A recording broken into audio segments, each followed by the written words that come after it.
Hi there, welcome to Managing Self in a Changing World. My name is David McComb of Full Circle Management Solutions, a Belfast-based business consultancy. Podcast will last for approximately 45 minutes, and there's a slide pack which accompanies this session, and it'll contain links to further material that you might be able to use to help to advance your learning in this area, and also an opportunity to record a number of actions on that slide pack as we go through today's session. Just want to open up the slides and to share those on screen.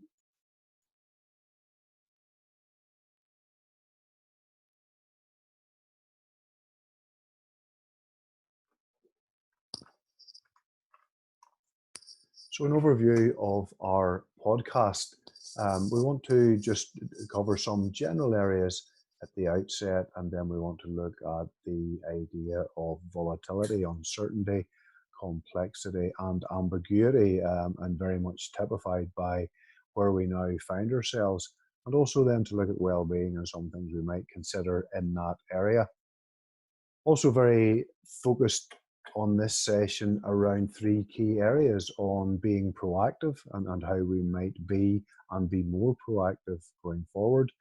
To think about our own personal focus and how we might become more focused, and also about organisation and how we might be more organised, particularly in the area of prioritisation and on managing our time. And really wanting to, as we move through the session, to bring those things close together to create a 100-day plan that might bring all of the elements of our discussion into one place that really gives you something to work on over the next quarter, over the next 100 days, over the next 3 months, as you think both in terms of your own proactivity, level of focus and organization in general, and a tool that you can use going forward, but also to think about in this particular period of time, and the challenges that we all face around COVID-19, and how we're managing in that space, and how we've all had our schedules disrupted, we've all had our routine and our rhythm significantly impacted over the last period of time, and how we might deal with that, the peculiarities of what that situation places before us. In terms of this particular podcast, then the aims are, first of all, to equip you better to manage yourself for your own benefit and also for the benefit of those that you might lead. So we're very conscious that you have a responsibility to yourself. But we're also very conscious that you have a responsibility to other people. So again, we're very firm in our sense that if you want to lead others well, if you want to manage others well, that maybe you need to think about how you lead and manage yourself first and foremost. And then we want to think through the second part of the session about how you remain proactive, focused, and organized, and helping you to prioritize, which is obviously very important, how to think about being effective and also being efficient, and to be able to concentrate on things where you can really add influence over the course of all of these. First of all, we just want to think about that idea that we introduced slightly earlier, living in a VUCA world, where VUCA really characterizes the current environment that we're in, and maybe the personal and business leadership that's required to navigate it successfully. And it's a term that's been around for possibly 25, 30 years, but again, it is really important when we consider where we currently are, and in what we've encountered in all of our organizations. If this is early April, a state of affairs that we've been contending with for the last probably week and a half to 2 weeks, maybe slightly longer, both personally and in terms of where we are in our businesses.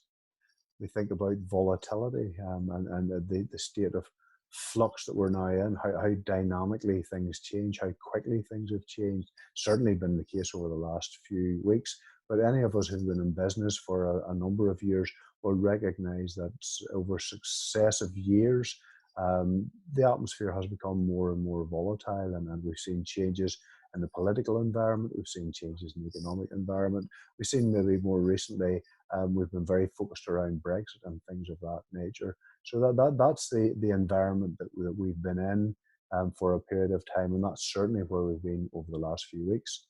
Secondly, we think about uncertainty, how things move very quickly, but also how difficult it is to plan ahead. And so often we put so much onus on planning, and planning still remains very, very important, but also that we need to think about the level of uncertainty, the level of risk, the level of unknowns that there are whenever we're looking forward.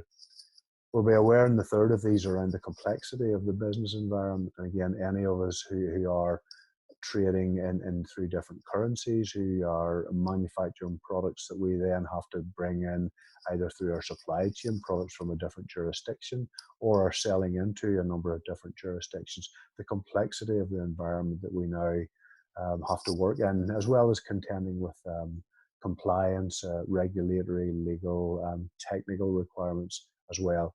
It has become a much more complex environment. And finally, on the set of four is that sense of ambiguity. So again, that uncertainty, certainly we've already touched on, but also the ambiguous nature of where we are going forward and what that calls us to be, both in ourselves and in our businesses, to be able to contend with that, to be more agile, to be able to maybe worry sometimes less about planning in detail for the future, but being able to react much more quickly, to be much more agile, and to make good decisions based on less information, based on information that is maybe less complete. On the slide pack itself, we have a clip that you might want to look at. It's just a 2 or 3 minute clip on YouTube, which might give you just something more to work on whenever you're considering volatile, uncertain, complex, and ambiguous, and not just as an academic exercise, but to really think about what does this mean for me today, but also maybe more importantly, what does it mean going forward in terms of how I organize myself, how I arm myself, how I equip myself for this changing order, but also how do I equip my business for this change in the way things are. And also, I think it would be remiss not to mention the 5 steps to mental well-being. Certainly in a Northern Ireland context, we've seen a lot of work being done through the health trusts in this area. And again, these are the 5 steps that are quite often used in promoting the idea of better well-being. And I think it is worth, just in the times that we're in, they've become particularly important, and also that we think how these relate to us and how they might relate to our business connections, and also maybe our own personal connections. Firstly, if we look at connect, we need to think about how we talk and listen, how we're there, how we feel connected.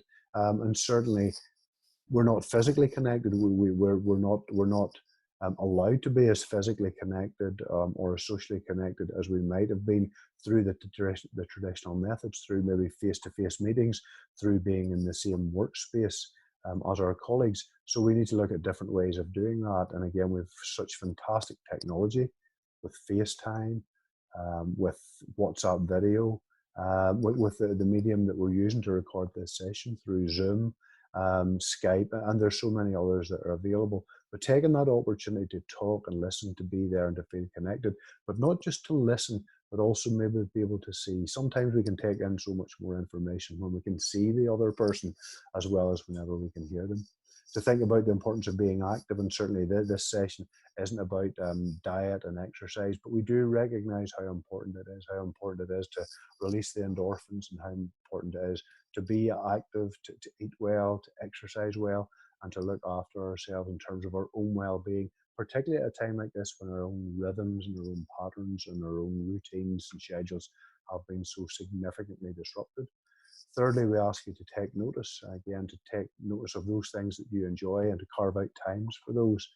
It's so easy whenever we're maybe working from home and we're on our computer much of the time, or our phone is by our side, to maybe neglect those things that we enjoy. And that might be some time with the family, it might be walking the dog, it might be reading, it might be taking time out to watch a movie. But remember those things that give you joy, and to still carve out the time for those. Those obvious steps of walking in through the work door in the morning and walking out through the work door in the evening maybe aren't as delineated as they might have been, and certainly to take that opportunity to see those things differently and to recognize that, but not to ignore things that we need to do to look after ourselves.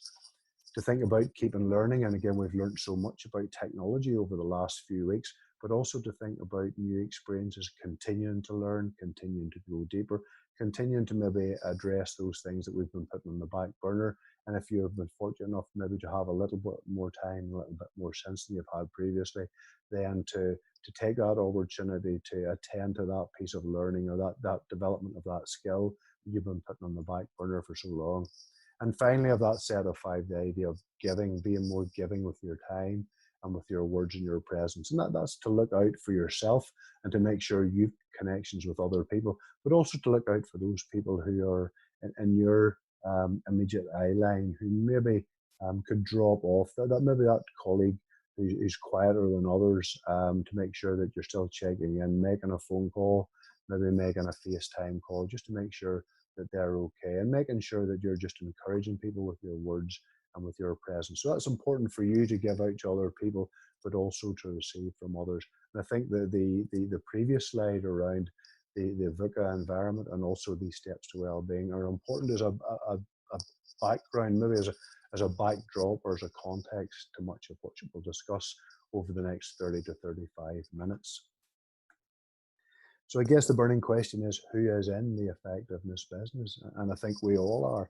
We all recognize that we need to be much more effective in what we do. But what does effectiveness mean, and why is it important? And where does it sit with maybe its bedfellow efficiency? Where do the two of those sit together? And often we use those two words interchangeably, but are they truly interchangeable, or do they mean different things?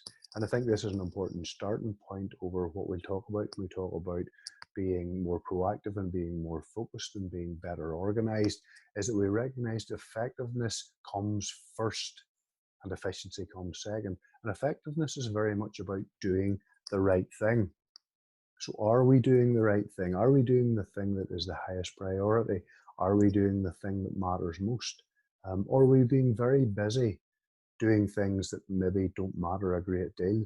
And we'd always say that in the first incarnation, we need to think about effectiveness. Am I doing the right thing? And then, having recognized we're doing the right thing, are we doing it in the most efficient way possible? But effectiveness comes first and efficiency comes second. Effectiveness is about doing the right thing. Efficiency is about doing things in the right way. So in many ways, effectiveness is about leadership and efficiency is about management. Both are important and both are inseparable, but there's a sequence, there's an order. And again, we can think about that on a larger stage in terms of our business or our organization, but we should also be thinking about that personally. Have we come to the end of another week and are all those things that we wanted to get done still not getting done? And why is that the case? And are we creating the illusion of efficiency by being very, very busy, but maybe we're not focusing on the right things? And certainly what we cover over the next few minutes will hopefully help to address that in terms of prioritization, in terms of being proactive, in terms of focusing on the things that really matter. Both are important, but the sequence also matters. So what gets to happen when we're personally effective? So it sounds great. Why would I not want to be? Why would any of us not want to be more personally effective? What gets to happen when we're more personally effective? Well, certainly there are a number of things happen. Hopefully we get to have a greater sense of achievement. But whenever we do get to the end of the day and whenever we check what our objectives were for the day, our priorities, there's a sense of achievement and that we've actually got there. The same at the end of a week, maybe the same at the end of a month. So that sense of achievement matters. The sense of productivity, the sense of actually getting things done, not just getting any old thing done, but getting done the things that mattered, the things that we set out to do at the start of a week. Certainly we should feel again more energized and more enthused because we've got done those things that we set out to do. So lots of things get to happen if we're personally effective. And maybe it's a reflection that you want to take out of this session, is to think, what would happen if I was more personally effective? What would get to happen, not just to me, but maybe the people who are closest to me from a work context or from a personal context? How would I get to feel? How would the world look to me? What conversations would I hear myself having if I was more personally effective? Pete Drucker is one of the sort of the legends of the management game, and one of his great quotes is, "There's nothing quite so useless as doing with great efficiency." something that should not be done at all. And I think that's always something to bear in mind, not just as part of planning our week ahead or our day ahead, but also in reflecting on the day just past or in the week just past. How efficient was I really, in terms of did I work really hard and achieve the things that needed to be achieved, or did I work really hard and really not get to those things that mattered, whether because of how I managed myself or maybe how I allowed others to crowd in on the day that I had planned. What we should also mention, just in passing, that doesn't mean it's not important, but again, I think it's that sense of intentionality really matters. Things don't happen by accident, and again, we're responsible for so much of what happens both in our own lives, but also in the interactions that we have with our colleagues. Certainly productivity matters, and mindfulness, this is not a session on mindfulness, but we know that mindfulness and being in the moment, and really getting the energy from that matters as well. But where those two circles overlap around productivity and mindfulness, that sense of intentionality, that's that sense of we set out to be effective. It's important that we plan to do that, it's in our psyche, that we've created the lists, that we've managed around that, and that we're intentionally setting out to be what we want to be in terms of maybe being more proactive, prioritizing better, being better organized. It will not happen by accident. And some people are very fortunate that their natural disposition is that they organically move towards being highly effective. But I think for many of us, if we're being honest, if we're better structured and we're better organized, we're better disciplined, and we're intentional about how we organize our day and our week and our month, then we've a much better chance of being what we want to be, which is, and really the purpose of the podcast is that we manage ourselves better. And we're also very aware of the context we work into in terms of that changing world. So in managing yourself and being effective, we're going to focus primarily on those three areas we already highlighted in our agenda. First of all, we're going to be proactive. We're going to take responsibility. And even just as we break that word responsibility down, we think about being more responsible, i.e. being better able to respond. And that's right at the heart of this sense of being proactive. Secondly, that we'll be more focused, that we'll understand the outcome, and we'll work harder at that in a moment when we think about this idea of beginning with the end in mind. Where do we want to get to so that we make sure that we're doing the things that really matter on the journey there? And thirdly, being better organized and prioritizing better primarily, but also thinking about how we manage our time. When we think about urgent versus important, we start to think about where we put our time so that we get the best return for the effort that we put in. And all the while in all of this, we're thinking about our own energy levels and thinking about where we do our best work and how we remain energized, both in terms of how we turn up in the morning, how we manage during the day, and also how we feel a sense of achievement and momentum and energy that is not just the result of adrenaline, but also the result of good practice throughout the day. Then we can reflect at the end of the day, or at the end of the week, or the end of the month, and then we can come back at the start of the next time period feeling equally energized, or maybe more so, for whatever that next period of time has in store. So first of all, if we think about being proactive is really about taking responsibility. And again, a lifetime is hopefully a longer period of time, but even just breaking that down into smaller chunks, it's about taking responsibility, that sense of being responsible for that period of time that we're thinking about. So if we just think about what characterizes proactive people, they recognize, first of all, that they are responsible. They are able to respond. It is their choice based on events that have happened.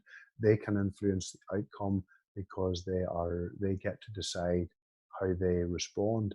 Proactive people don't blame genetics or circumstances or conditions or conditioning for their behavior. They recognize that at that point in time, and at all points in time, They are responsible for their own behaviour.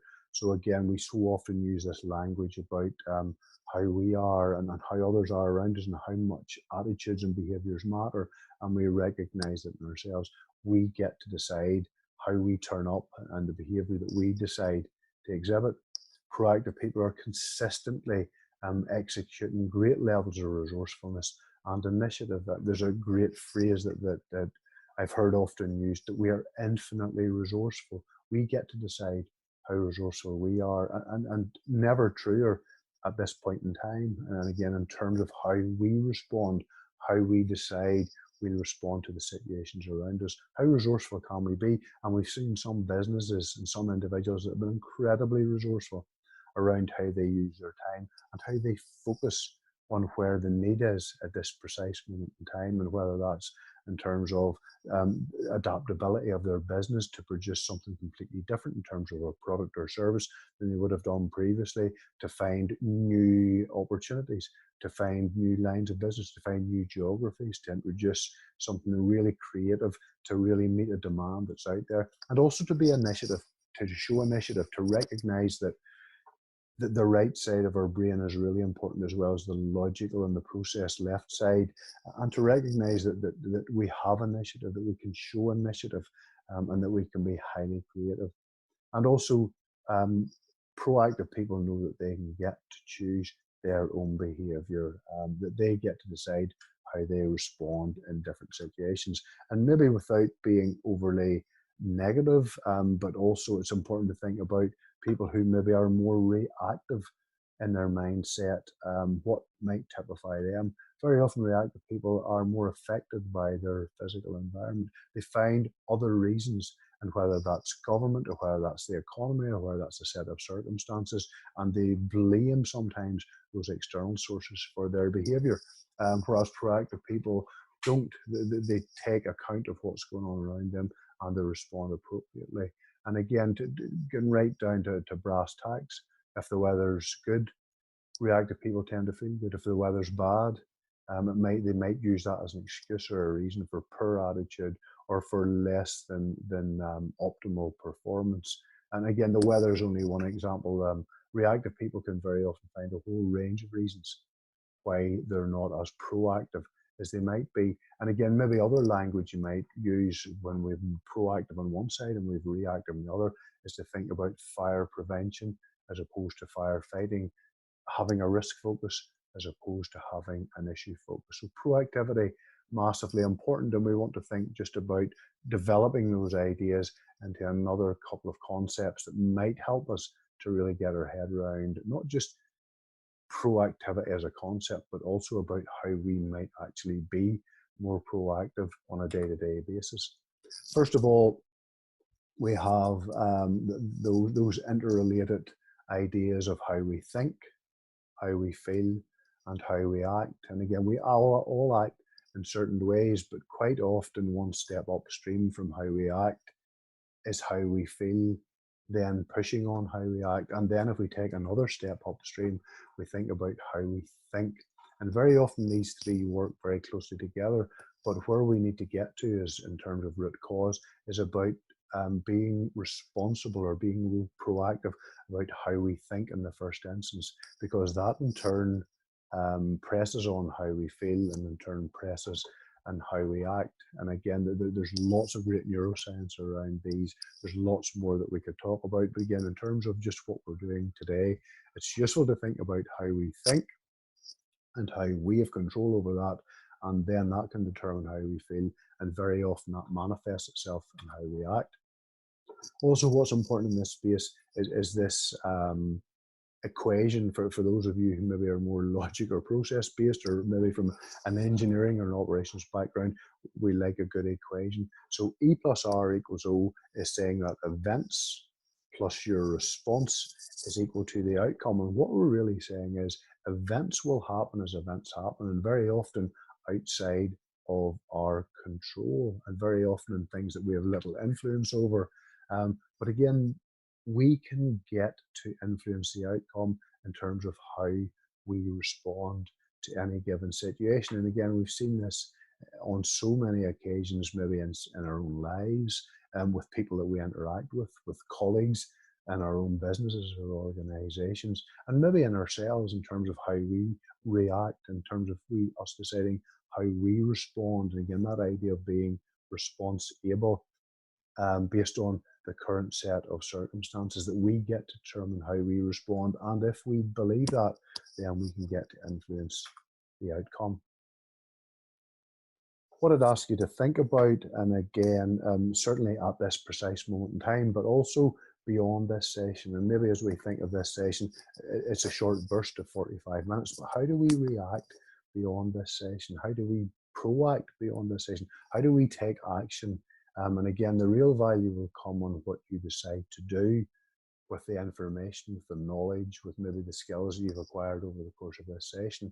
And certainly as you use the pack afterwards, think about being more proactive. Think about maybe where you've been agitated or provoked, or you've been stimulated in some way in your thinking, that what actions you might need to take. And these are really ground level actions. These are physical actions that you think that you might need to take now.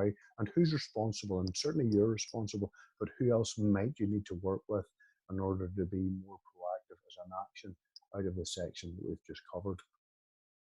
And if we move from proactive to being more focused, how do we become more focused? And again, thinking back to the purpose of the session that we're covering around managing yourself in this world that's rapidly changing. So being focused is very much about beginning with the end in mind. So this leans very heavily on Stephen Covey's 7 Habits of Highly Effective People. So again, if you've never read a management book, I'd really encourage you to read Stephen Covey's 7 Habits. And again, not just because it's a book about business or organization, it's a book about life, and it's something that's really, really useful. And the 3 sessions that we're focusing on around being proactive, being focused, and in being organized are very much related to Covey's first 3 habits, where he talks about getting yourself in order first, about personal victory before we think about how we interact or are interdependent with others. So being focused is about beginning with the end in mind. It's having a vision, it's having a sense of where we're getting to, and that vision of what the end might look like, and whether that's at the end of today, or the end of the week, or that's a particular project, or that's a particular piece of work, or the solution to a problem. John Cotter, the change management guru, would say a great vision stops 1,000 stupid questions. So again, there's that sense of, if we have a very clear idea of where we're going, then it makes the journey towards that much more fluid, much more organized, much more sequential in terms of the steps to get there. But also all the while we've got our gaze fixed on the end and the vision where we want to get to. So again, if we're much more focused, we can develop this outcome-oriented mindset with every activity, and whether that's a project or a meeting or a particular presentation about various contributions that we might make, and very, very much in the spirit of what we're talking about in this particular session around daily and weekly planning.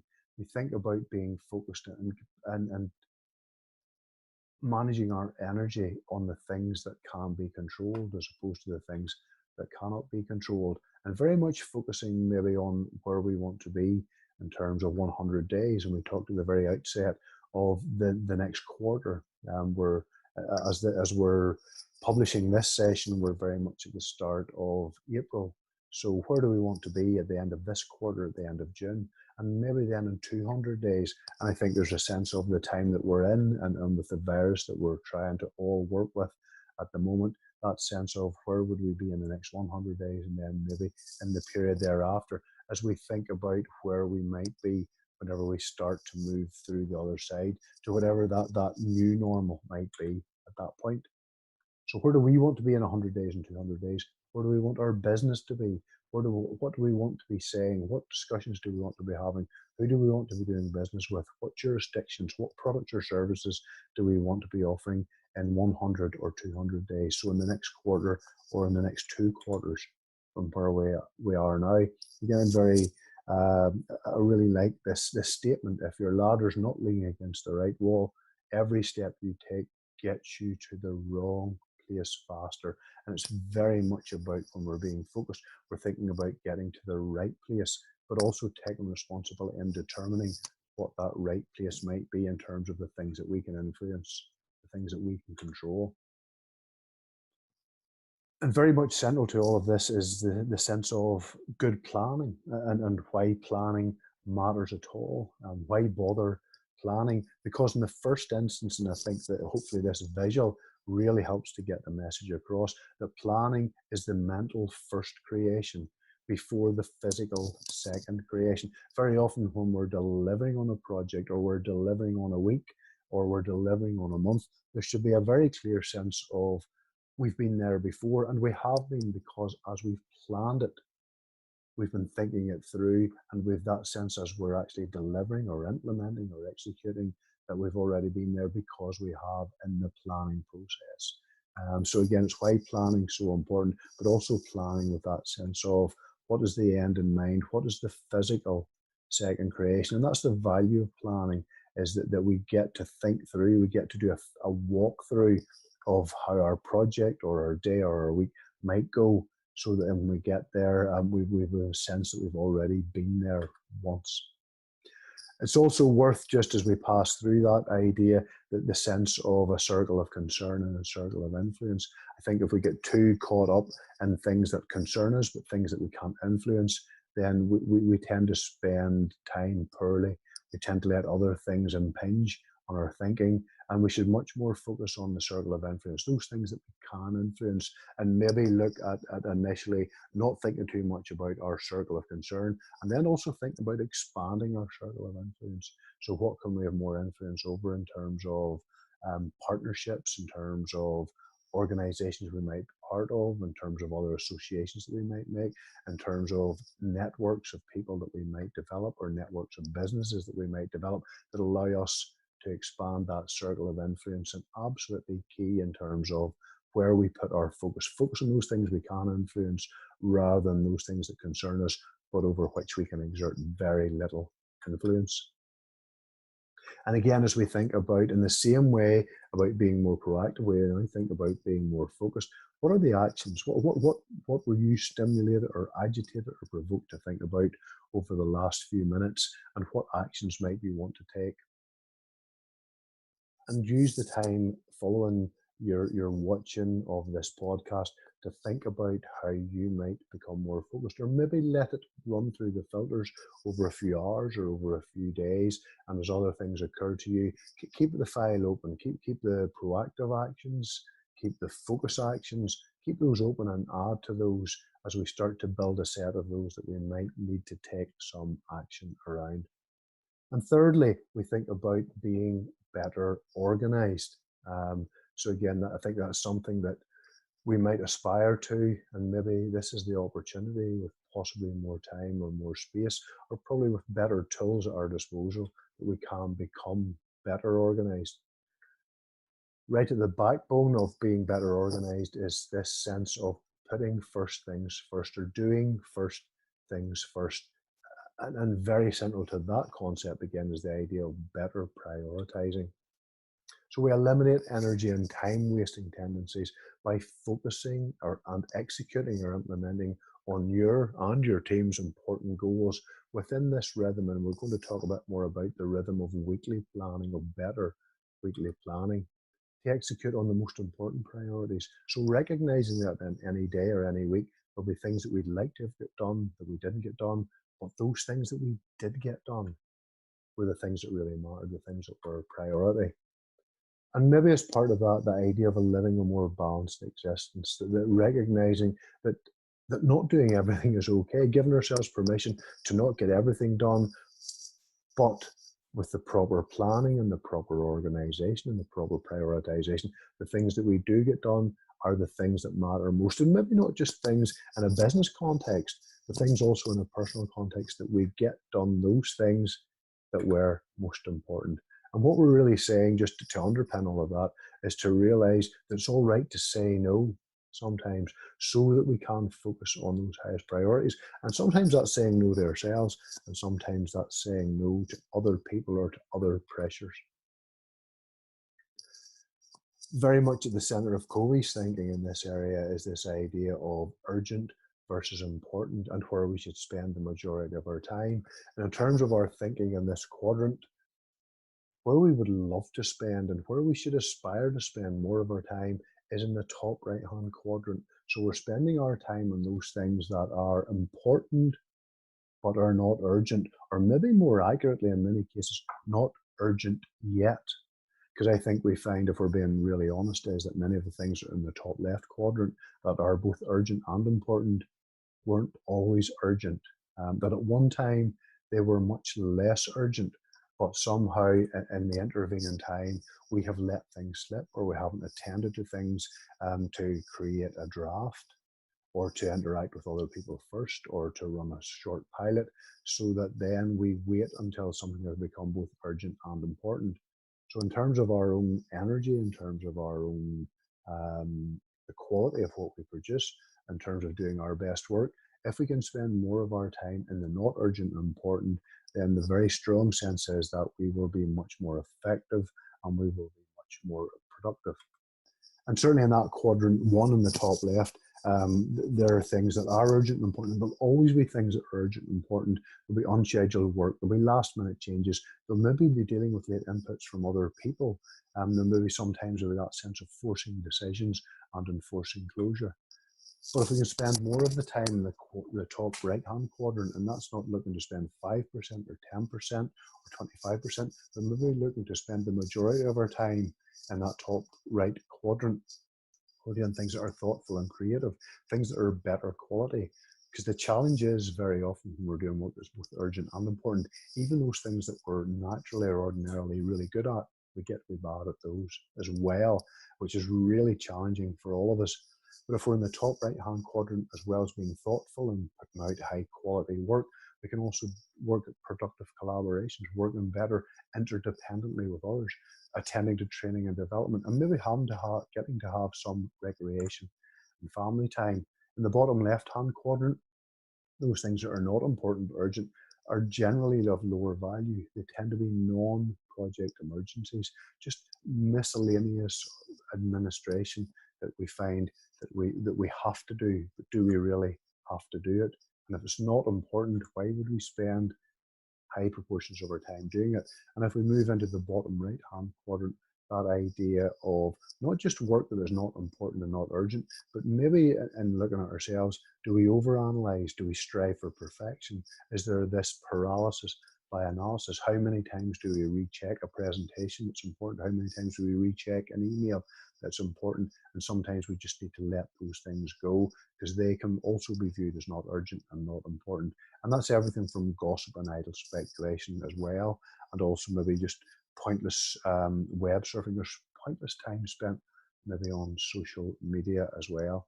So if we just think about what we might want to do in each of those quadrants, certainly the things that are urgent and important, we very often need to continue to do those and get those done, but we want to get that sense of spending less of our time in that space. Things that are not urgent but really important, get those in the diary. So that's about building in time for planning, building in time to be creative, building in time to get into partnership or get into collaboration with others. Maybe there's an opportunity for things that are in the bottom left-hand quadrant to delegate those, or to give them to somebody else as part of their development, where the delegation becomes coaching. And certainly in the far right-hand quadrant, why would we do work that is not important and not urgent? So we need to dump that. We need to eliminate that completely from where we spend our time. So recognize it in order to do some new stuff. The only way we can do that is to spend more time that we probably don't have, but also maybe recognize that in trying to make time to do some new stuff, we may have to drop some old stuff. We may have to do less of some of the things that we're currently doing. And again, I love this visual, this sense that that we've rocks, pebbles, and sand, and if the jar defines the time that we have available in any time period, a day or a week, if we fill the jar with sand, which are the small things, the less important and the less urgent things, then there's no time left to put in pebbles or rocks. But if we put in the rocks first, those really big things, those things that really matter in the week, and we build in the time to do those priority items, then the rocks get done, and we might also have space for some pebbles, and ultimately also space for some sand. So we're much more productive or much more effective in terms of how we use our time. And just as we move through that and we move towards the end of the session, we're thinking about prioritizing and planning inside that whole space of being much more organized with our time. And certainly there are some thoughts there that I'll want to point you towards. Set priorities and plan a week in advance. So again, if we're planning for the week, we should probably do that towards the end of the previous week, as we recognize what will and will not get done, and what other events, what other meetings, and what other priorities we have in our week, on our time in the week to come. Think about a permanent diary or notebook, and that might be electronic, it might be paper-based. My preference is for paper-based, but certainly to have something you make notes in, not in the form of post-its, not in the form of scraps of paper, but something that's permanent as either a diary or a notebook, and to check that at the end of every day, and also to check that at the end of every week. So to reflect on the day past and to organize and manage and control for the day ahead. One other point that's on that group of 6 points is also to batch tasks into groups. So we're much more productive if we make our phone calls at the same time, if we write our reports in the same space of time, if we do like tasks or like activities in groups, we're mentally fresher and we're much more productive if we can do it in that manner. And again, that sense, and hopefully it's in a strong sense through much of what we've talked about, the sense that planning works best when it also includes prioritization. There are a number of approaches in this regard, and again, we don't have time to touch on any of those in great detail, but in the slide pack, if you click on any of those links, we've given you 3 examples there maybe to think about a bit more. If pen and paper really suit you, then bullet journaling might be the tool you're looking for. It's a concept that's been doing the rounds for some time, but has really been consolidated into a book by writer Carol called Bullet Journaling. And again, there's a YouTube clip there that comes from the bullet journaling website, and it gives you 4 minutes just on how that might work. And certainly that's a tool that we as an organization in Full Circle have been working with many of our clients, and with really, really good results. A second option is to look at maybe an approach or a methodology called GTD, Getting Things Done. And again, the author of that concept is a guy called David Allen, and there's a link to his website. Or maybe if you're more less pen and paper and more towards using an app, then Trello or Asana or Backpack or Teamwork. There are a number of these that will help to manage large projects, but very often have really good variants that allow you to manage your time much better as well. And Trello is the one that's possibly one that's more popular at the moment. So again, you don't need a lot of equipment, you don't need a lot of tech, you don't need a lot of kit.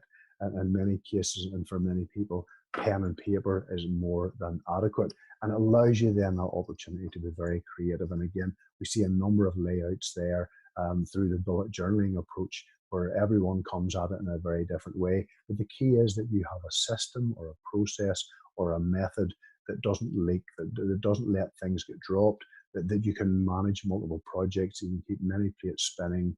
And again, there's really effective planning, effective prioritization, but also things don't get missed or things don't drop off the edge.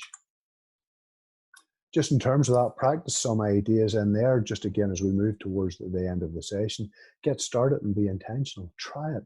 If it's not working, if your system's not working well at the minute, try something different. The value of reflection at the end of a day or at the end of a week. What went well? Let's do more of that. What didn't go so well?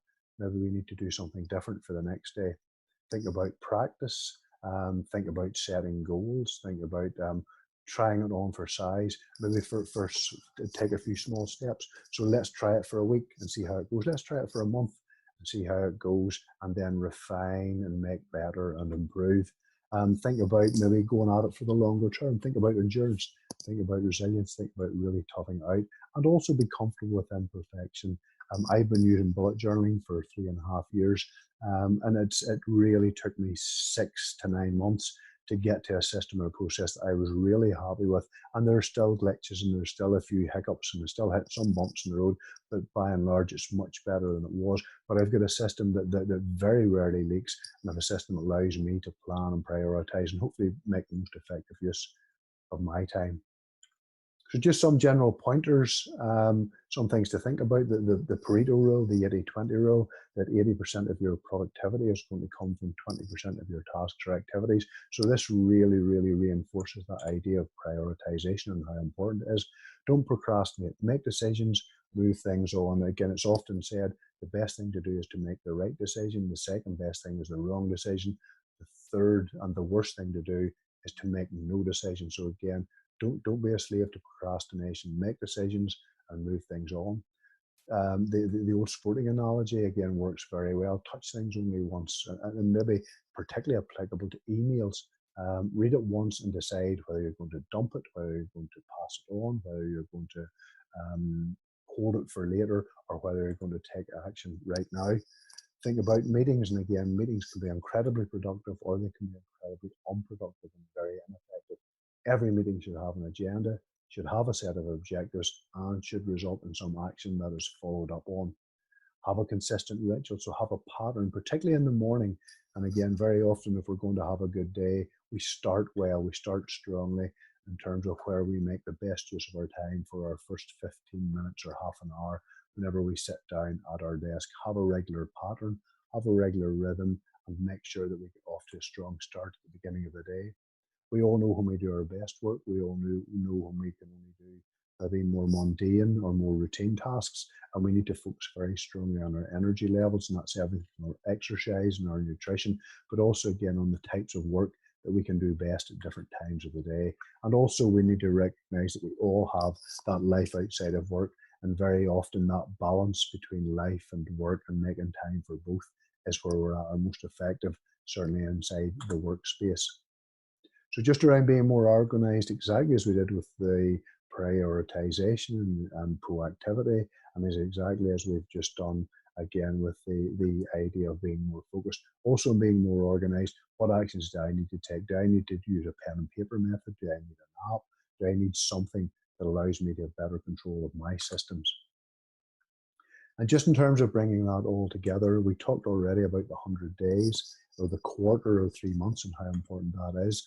And I would advocate that if you've been provoked, if you've been stimulated to think differently, then it's to build your plan for the next 100 days. And maybe never more important than the set of conditions that we now have that are impacting all of us so heavily on how we work and on how we interact and on how we communicate and in terms of how we do business.